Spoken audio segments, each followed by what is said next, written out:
Music by Tinku Tufan. ऐसा party के मालिक मिथिलेश सिंह जी की तरफ से ढेर सारा पुरस्कार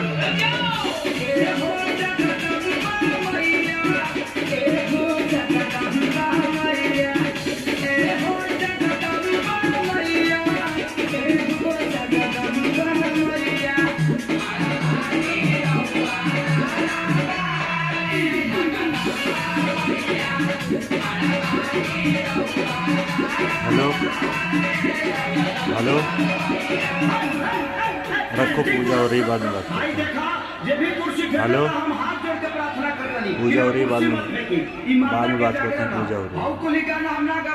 पूजा हो रही है, बाद में बात करते हैं। अरे आज भाई के जागरण सुनली ढेर करो प्रोग्राम होई त गइबे करिए हम। अब भाई आई अब सुनी नया भाव। हाँ सुनावाए में अरे काहे नहीं खुद आवत लइया लइका तो हर रास्ता।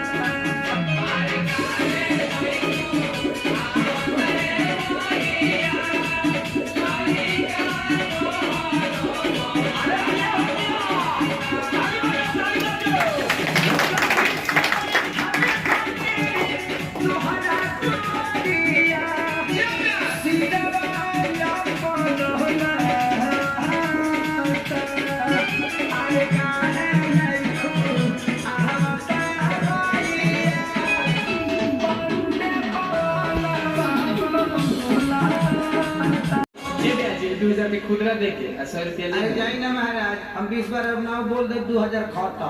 बाहर साउंड क्या बजाओ था तारा साउंड पर माई के कृपा बना रहा। दिखाओ बे आप दिखाओ आई जोड़िया ये देवी माई आज तुम्हारा से अपन कमर से बताई जाओ आई जोड़िया ये देवी माई तुम्हारा से अपन कमर से बताई पूछे के खाली बहुआ हो अरे नाम हके सारी जदों गए मैया हर हर धाना दिगोआ हो।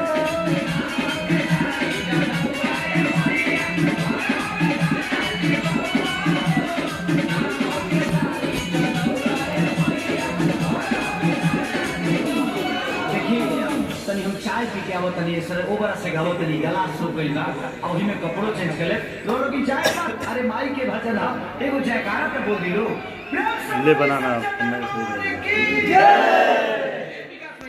भैया राहुल की टीम को लेकर